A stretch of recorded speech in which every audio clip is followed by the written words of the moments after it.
So let's continue our work on solving word problems. And again, just going to remind you from our last video that we're going to solve these word problems by using this 7-step strategy. We're going to read the problem carefully. We're going to identify what we are looking for. Once we decide what it is that the problem is asking us to look for, then we're going to name what we're looking for by choosing a variable to represent that unknown quantity, and we're going to use a declaration statement to define the variable. We're then going to use all the given in the word problem to translate that into a mathematical equation. We're going to solve the equation using proper algebra techniques. We'll check our answer. We're going to make sure that it makes sense, and then we're going to answer the question with a complete sentence. So in this example, it says Anne's math book costs $20.16 less than her art book cost. Her math book cost $82.03. How much did her art book cost? So what is the problem asking us to find? It says, this last sentence kind of gives us a big clue. It says, how much did her art book cost? So that's our unknown quantity. So we're going to name that quantity, shall we call it X? How about if we use X? And we're going to have a declaration statement that we're going to make very detailed. So what are we asked to find? We're asked to find the cost of the art book. It says how much did her art book cost? So we're going to let X be the cost of her art book. Okay, one thing I want you to notice is that I did not write X equals art book. That would give me no information whatsoever if I say X equals art book, because I wouldn't know, is it the size of the art book? Is it the number of art books that I bought? Is it the cost? I mean, it's not enough detail, right? So make sure that when you set up this declaration statement, you are very precise. And let me tell you that your math teacher will be so impressed. I'm going to tell you from experience. Okay, so let X equal the cost of her art book. What else is given in the problem? Well, we know a couple of things. We know that the math book cost $82.03, so we're going to use that. But it says here that that math book cost $20.16 less than the art book cost. Let's think about that. So math book costs 2016 less than. We talked about less than in the last video. The art book cost. What are we letting the art book cost represent? What are we using for that unknown quantity?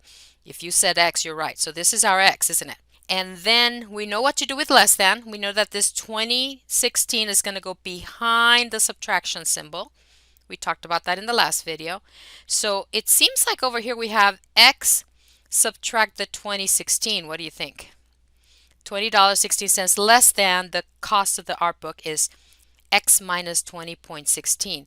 And it says that that is the math book cost. So that equals, oh, let's put it on this side. That equals, and what do we know about this math book cost? We know it's $82.03.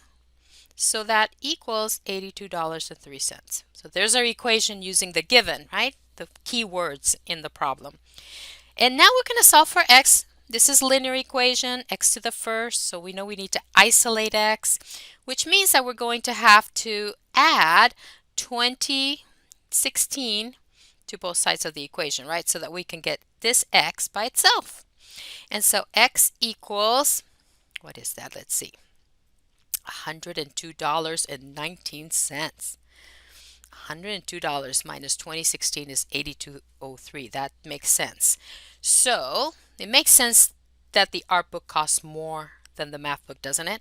That's one of the things you want to think of. Well, yeah, because it says that the math book is less than her art book, right? So that makes sense. So let's answer the question.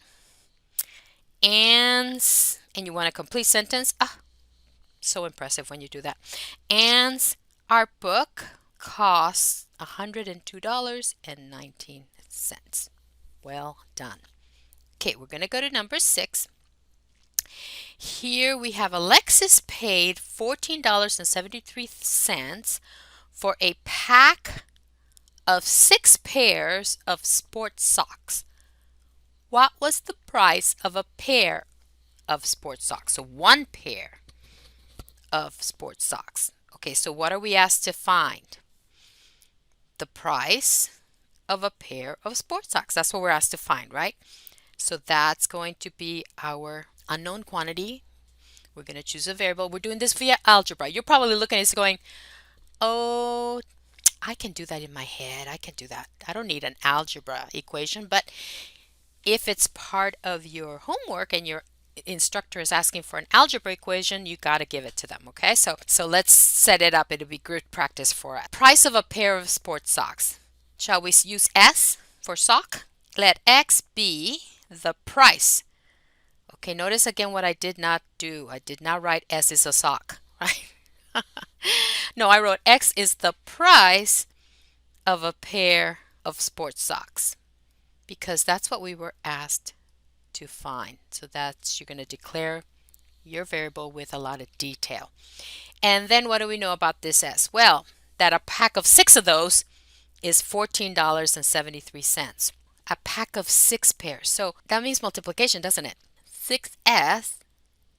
So multiply 6 pairs times the price of 1 pair of socks. That gives us the price for the whole pack, which we know is $14.73. So there is our algebraic equation. Not a bad one, right? And to solve it, to isolate S, we're going to divide by 6, which we knew we were going to do, right? You were probably, you're like, I knew that's what I was going to do without doing all this algebra. But again, it's good for us to have this practice. Okay, let's do this division. So I took this to my calculator and it says, here's the answer that it gave me. The calculator gave me 2.455, right? Okay, but what did we just find? What did the problem ask us to find? It asked us to find the price of a pair of sports socks. I don't know about you, but I haven't had half of a cent, right? There's no such coin. So we're going to have to do some estimation. We're going to have to round this, and we'll use the property where we round up because of this digit being a 5. So we should round that up to $2.46. The units are very important. So, and when we multiply this answer times 6, we get a little bit more than the 1473 because of the rounding, right? But let's answer the question. So the question is, the price of a pair of sports socks is $2.46. Make sure you write all your units and be very clear. In number 7, we have Ron is 40 inches tall. He is 7/8 as tall as his brother. Oh, that's interesting. 7/8 as tall as his brother. How tall is the brother? How tall is the brother? Round to the nearest inch. Oh, they wanted in inches. So this is important. We got some good information. What are we asked to find? Did you say height? You're right. Whose height? Did you think brothers? Ron's brother? You're absolutely right. Let X, should we call it H for height? Yeah, let's do that. Let H be the height in inches of Ron's brother.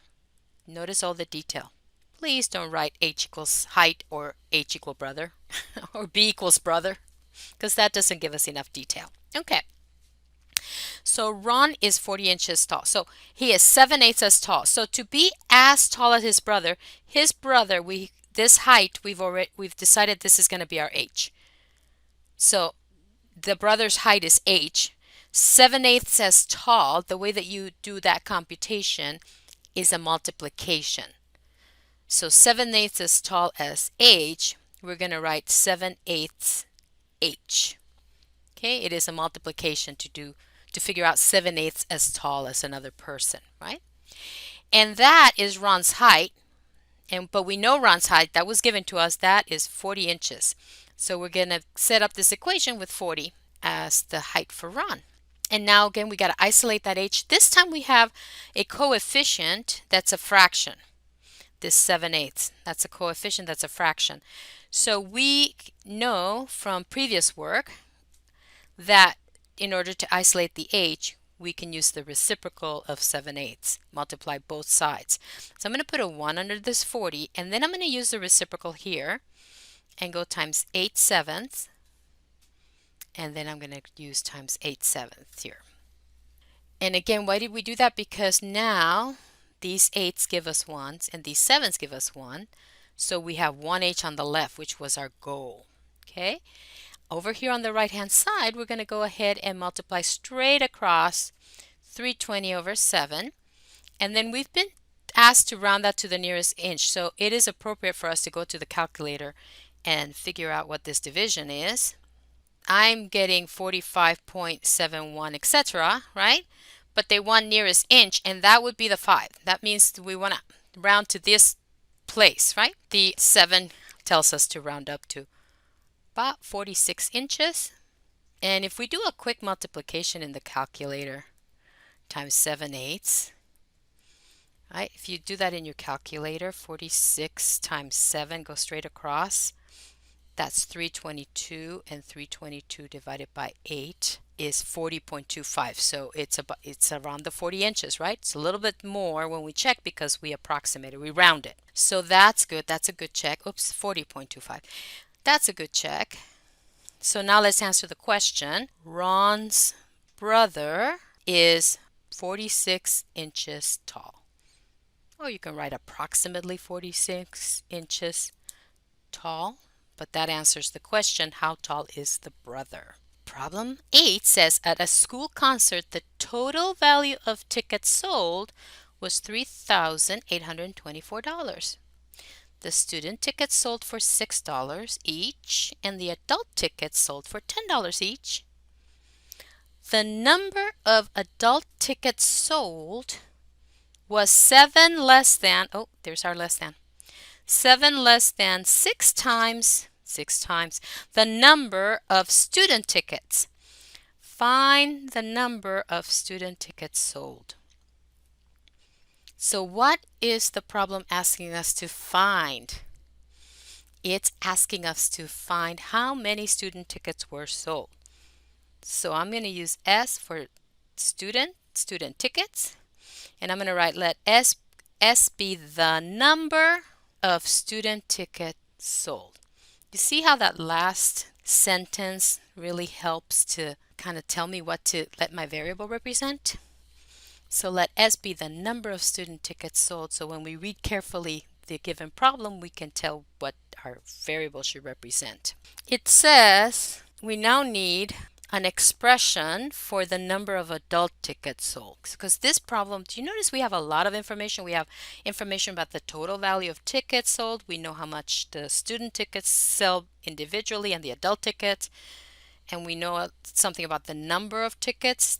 We know. So we're going to need to represent the adult tickets as an expression based on the student tickets sold. And so we're going to use this sentence right here that's next to the last one.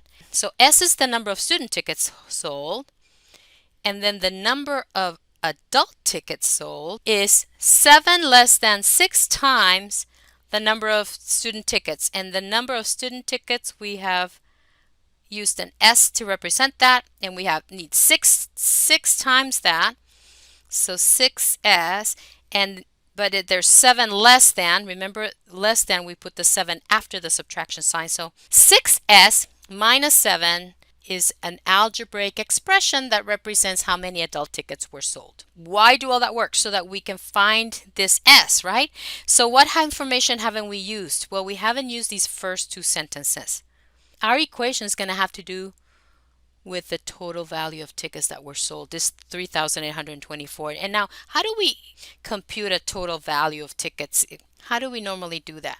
We know that the student tickets sell for $6. If we knew we sold 5 student tickets, we would know that we collected $30 for the student tickets, right? And how do we figure that out? Because we multiplied the $6 each times the 5, which is the number of student tickets, right?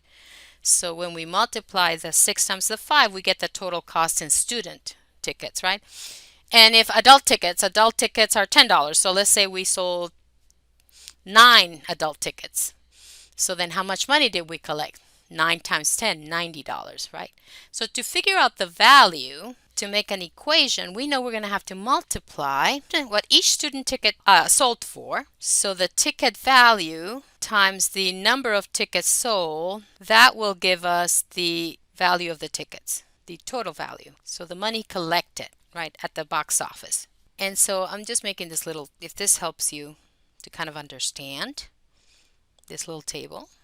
So we have student tickets, and we have adults. This is not at X. This is at times. Okay. The ticket value of student tickets is $6 each, and the adult tickets are worth $10. And how many student tickets did we sell? We sold S of them, right? Comes from here. And how many adult tickets did we sell? We sold 6S minus 7.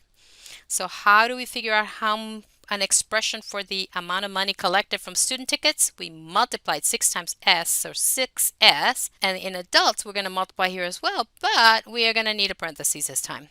And then what do we know about 6S when you add it to 10 times 6S minus 7? How much total money was collected? $38.24. So $38.24 is the total value of all the tickets that were sold.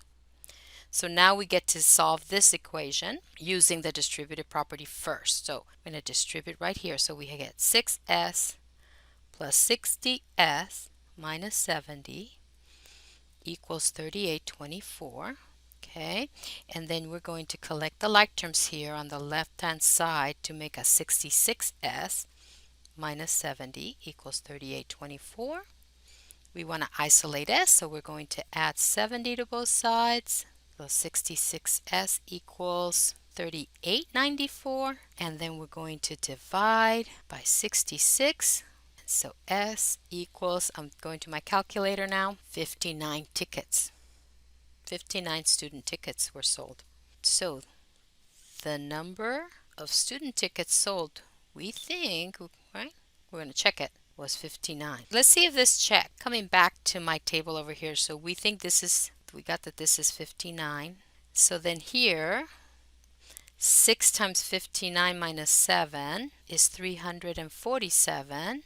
And then when I multiply that, I have 59 tickets each sold for $6. That means we collected 354 tickets.